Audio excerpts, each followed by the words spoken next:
20h sur la TFM, bonsoir à toutes et à tous, bienvenue dans cette principale édition, tout de suite les titres. Référendum 2016, test réussi par l'administration, seul bémol, un taux d'abstention élevé. C'est l'avis de Moundiaï Cissé, directeur de l'ONG 3D, un avis qu'il partage également avec le professeur Mbaye Thiam. L'analyste politique reste convaincu que cette consultation référendaire va redessiner la carte politique du Sénégal. Vous les entendrez au cours de cette édition. Le département de Mbacké a été victime d'une manipulation, ce qui l'a poussé à voter non. Le Front du Oui en est convaincu. En conférence de presse pour tirer le bilan du référendum, le directoire exécutif s'est toutefois dit prêt à dialoguer avec l'opposition. Et puis, lendemain de référendum, peu digeste pour les partisans du non, mais au PS, on s'assume. Bamba Fall, le maire de la Médina, ne regrette rien. Vous l'entendrez dans quelques instants. Enfin, vacances de Pâques anticipées pour de nombreux élèves, leurs écoles ayant servi de bureau de vote. Ils n'ont pas fait cours ce lundi. Nos reporters ont fait le tour de certains établissements. Nous ferons le point avant la fin de cette édition. Voilà pour les titres. Le développement, c'est tout de suite.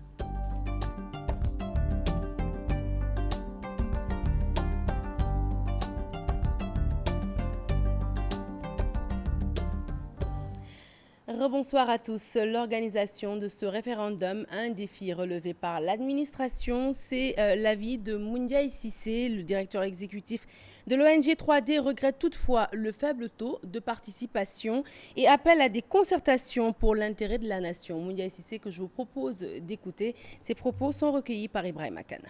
Le peuple est allé voter dans la paix et dans la tranquillité, et le lendemain, le peuple est allé au travail. Ça, c'est à saluer. La société civile, en tout cas dans sa majorité, a pu faire l'observation des élections de façon équidistante et neutre.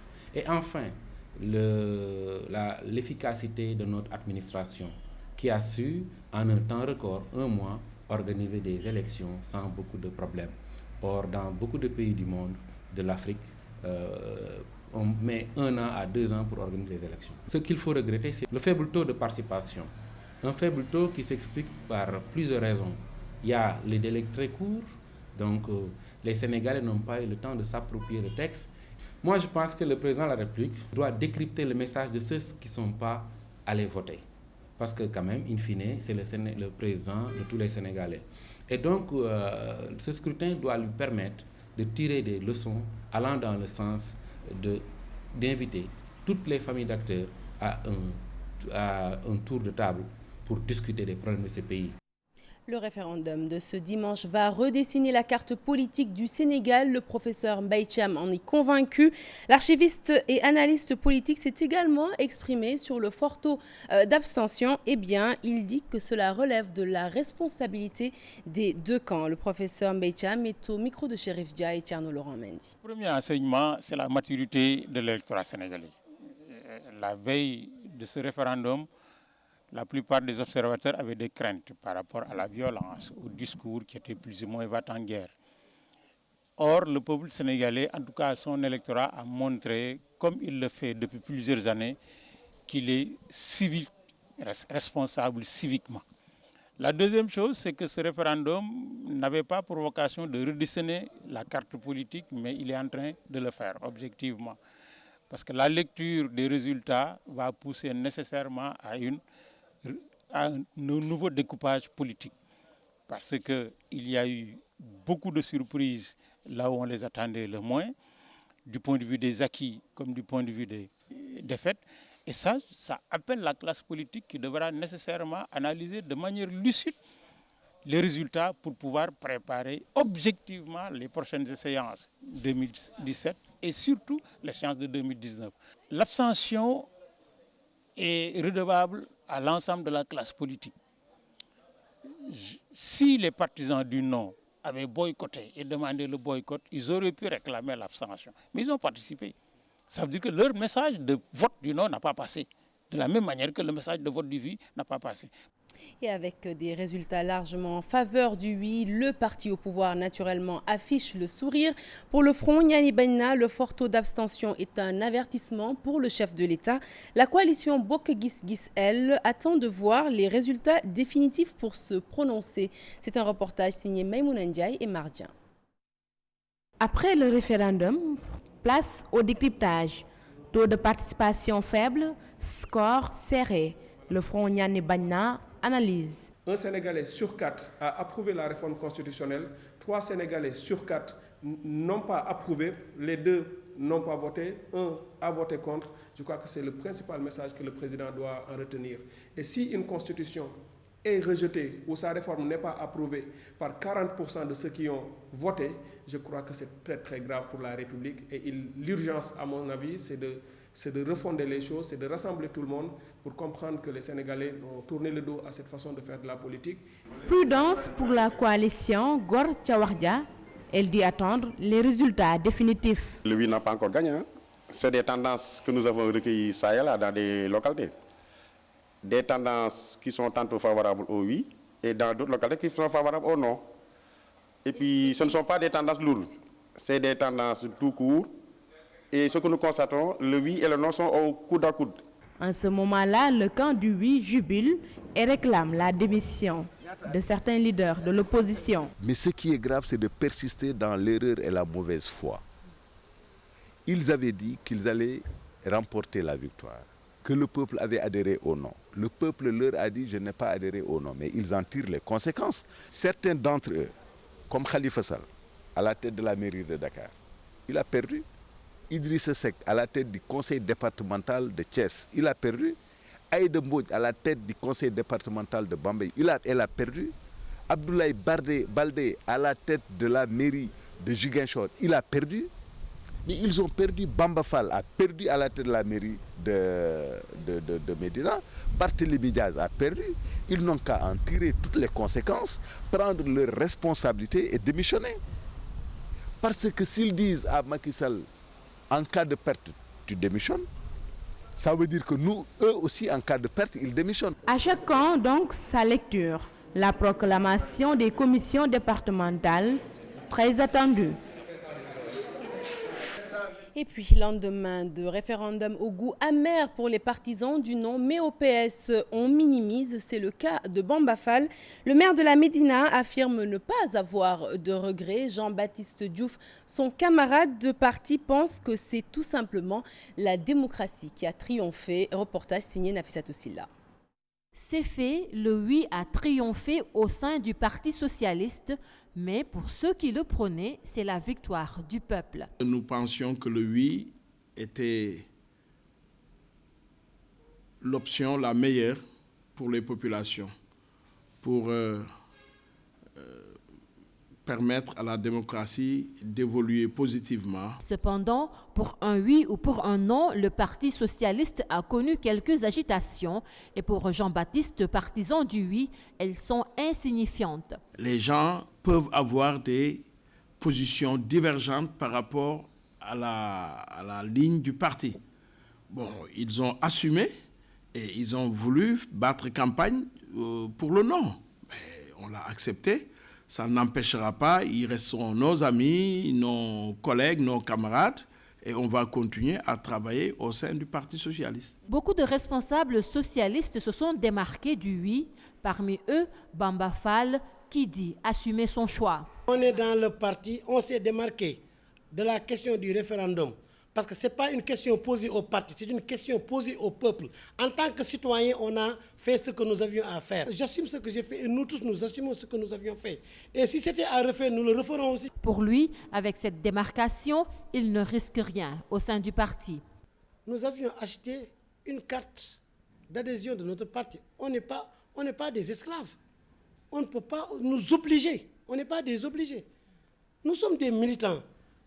Nous croyons à des idéologies, à des objectifs. Jean-Baptiste persiste et signe et soutient qu'aujourd'hui, l'heure est aux retrouvailles. Le parti ne prendra pas une décision de cet ordre pour chercher à les... Et puis c'est des gens importants du parti. Alors, donc quand vous prenez Khalifa Sall, Barthélémy Diaz... et autres, Aïssata Tall Sall, c'est quand même des gens importants dans le parti. Depuis plus de 50 ans, le Parti socialiste a connu des remous. Toutefois, il a su trouver les ressources pour demeurer un grand parti.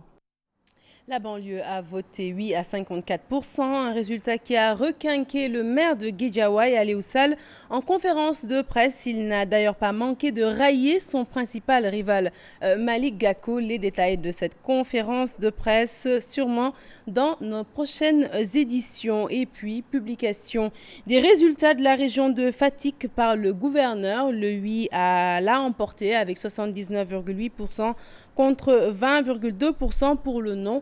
Un taux de participation jugé à 42,7%.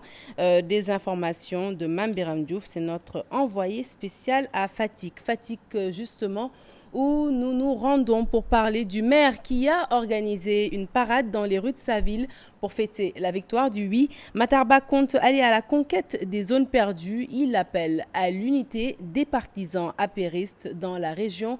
Il est au micro de Mambiram Diouf.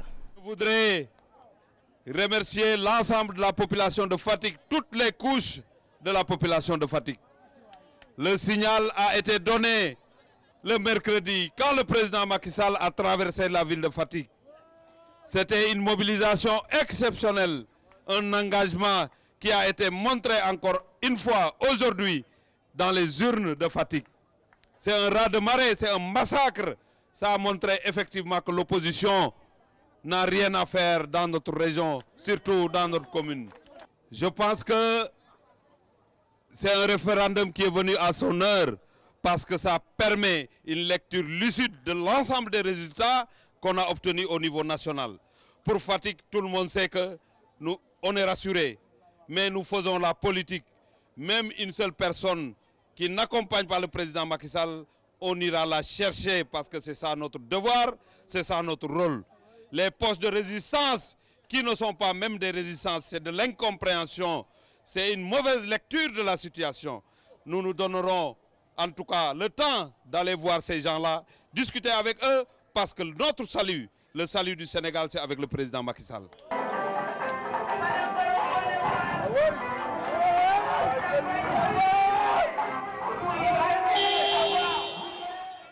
Et avec cette victoire du oui célébrée en grande pompe à Fatick, Cheikh Kanté revoit le taux de participation à la hausse. Il parle d'un ratio de plus de 40%. Le responsable apériste de la localité espère également que le chef de l'État tendra la main à l'opposition pour un dialogue constructif. Je propose de l'écouter avec Mambiram Diouf.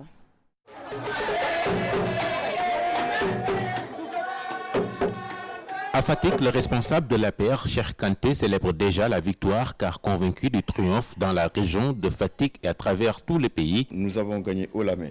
Plus de 40% le taux de participation d'après lui. Dans le bureau où j'ai voté, dans le bureau de Tchagoun Yaï, nous avons un taux de participation de plus de 49%, avec une victoire de plus de 85%. En moyenne, dans la ville de Fatick, nous avons un taux de participation de plus de 40%. Donc je pense que c'est une victoire historique. L'après-référendum devra être marqué, selon Dr Cheikh Kanté, par la poursuite du travail autour des 15 points du projet de réforme constitutionnelle de Macky Sall, des discussions également avec l'opposition. Et maintenant, demander aux Sénégalais et aux Sénégalaises de tourner la page, maintenant, dans la main, accompagner le président pour qu'il puisse continuer à œuvrer pour un Sénégal émergent. Le président Macky Sall est un démocrate. Et c'est sûr qu'il va tendre la main à l'opposition pour qu'ensemble, la main dans la main, nous puissions construire le Sénégal pour un Sénégal émergent. En attendant les résultats définitifs de ce référendum, à Fatick, c'est la fête. Le front du oui. À l'heure du bilan, les membres du comité exécutif affichent leur satisfaction et n'excluent pas de dialoguer avec l'opposition. Ils regrettent toutefois le triomphe du non dans le département de Maké et restent convaincus que les populations qui ont opté pour le non dans cette localisée ont tout simplement été victimes d'une campagne de désinformation. Pape Faraning, Modou Diop. Malgré les premières tendances qui donnent une victoire du oui au référendum, la défaite concédée dans le département de Mbacké une pilule difficile à avaler, le camp du oui tente de donner des explications.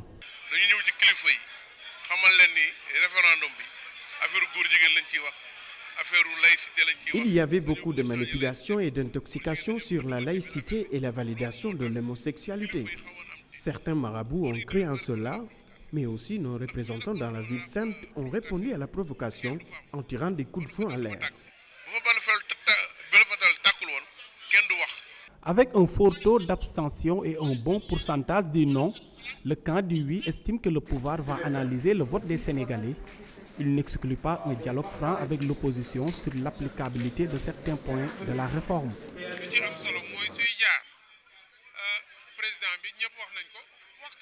Il faut nécessairement un dialogue. Le président est toujours ouvert. Et vous savez, les opposants font partie de ce pays. Le Sénégal est un et indivisible. Dans pareille situation, on appelle tous les fils du pays au dialogue. Il est bien évident que sur les 15 réformes, certaines comme le Haut Conseil des collectivités locales, le statut de l'opposition, lorsque ces réformes devront être opérationnalisées par des lois, par des règlements, par des décrets, etc., il est bien entendu que l'opposition sera invitée à venir discuter de ces questions-là. Un référendum dans un contexte particulier où des ténors de l'opposition ont été battus dans leur fief. Et on fait tomber les ténors de l'opposition qui avaient des prétentions nationales gonflées au-delà de la norme. Et nous vous prions de nous excuser pour la qualité du son de cet élément. Direction Sédhiou à présent, le non l'a emporté largement. Plus de 8 communes ont voté contre le projet de réforme constitutionnelle du chef de l'État. Le point dans cette grande région du Sud, c'est avec Bakary Konté. À Sédhiou commune, sur les 7 centres de vote, l'opposition remporte les 6 sur un total de 12 700 inscrits, 4 660 votants, bulletin nul 19. Le non obtient 2 579 voix contre 2 062 voix pour le oui. Le front du non gagne les communes d'Oudoukar, Djibabuya, Djiréji, Bambali, Sansamba entre autres. Dans les Djassi, la coalition Benno Bokk Yakaar derrière le maire Seyni Mandiang assure la victoire du oui. Dans le département de Bounkiling, les communes de Bounkiling, Bona, Djakounda, Djinani sont gagnées par le front du non. Benno Bokk Yakaar remporte la commune de Médina Wandifa avec 1920 voix pour le oui contre 743 pour le non.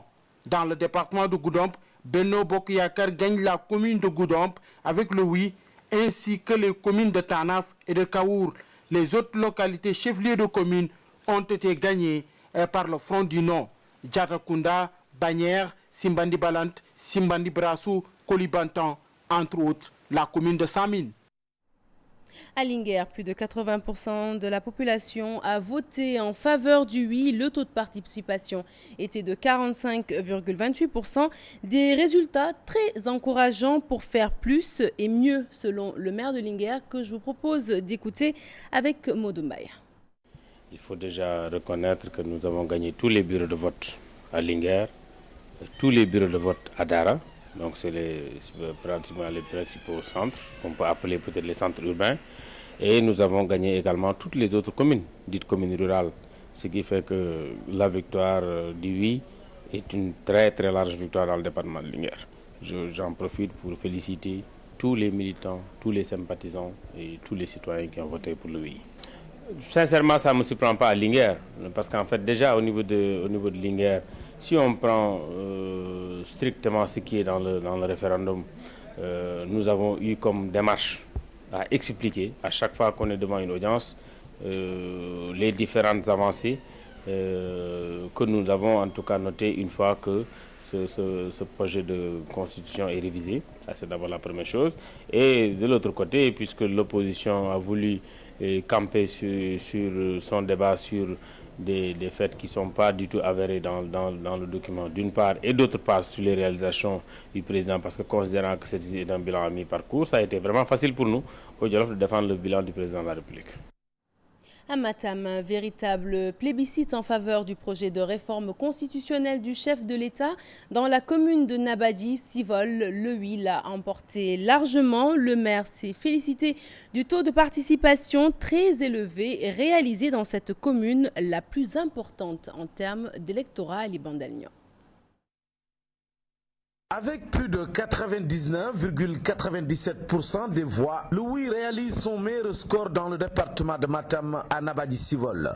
C'est dans cette même commune où se trouve Ndouloumadji Founébé, le village d'origine des parents du président de la République. Un résultat qui prouve l'attachement entre le président Sall et sa base affective de cette commune du Nguénar.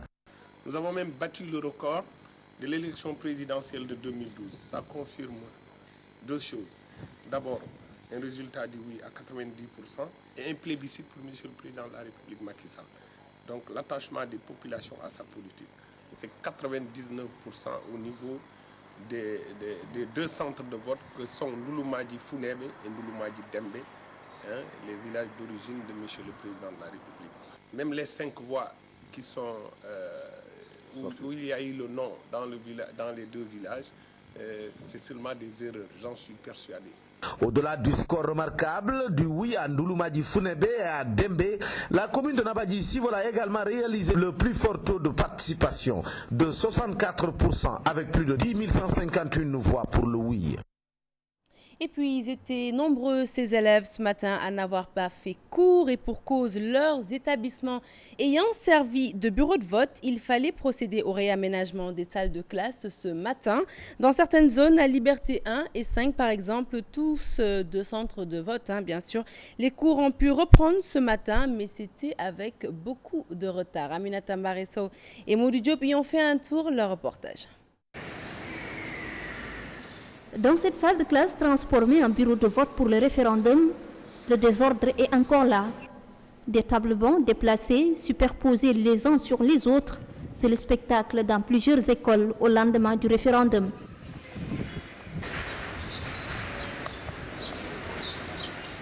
À l'école Liberté 1, les élèves ont rejoint les salles de classe, mais là, il a fallu des coups de balai. Les tables-bancs sont dérangés, mais bon, c'est leur classe. Ils ont l'habitude de ranger ça, ils savent comment sont disposés les tables-bancs, donc dès le lendemain matin, ils s'y mettent. Je suis venue à 8h et j'ai commencé à 9h, presque 9h30. Lendemain de vote dans certains établissements, un surplus de travail pour certains enseignants. Ceux qui sont chargés des élections, et dès qu'ils ont fini, ils partent et c'est terminé. Vous voyez le portail de l'école? Ça a été défait hier par les gens qui étaient là. Alors, c'est moi qui répare, parce que je ne vois personne d'autre. Porte défoncée, les écoles transformées en centre de vote ont subi un coup dur. Et puis juste avant de refermer cette édition, cette information en sport, plus précisément en football, en vue de la double confrontation avec le Niger les 26 et 29 mars prochains, l'équipe nationale de football a entamé sa préparation avec un premier galop d'entraînement ouvert au public ce lundi. Pas encore au complet, les Lions, mais ils respireraient la forme. Voilà, et nous n'excluons pas d'y revenir certainement dans nos prochaines éditions. Cette édition est à présent terminée. J'ai eu beaucoup de plaisir à vous la présenter. Prochain rendez-vous de l'information, le tout en images à minuit.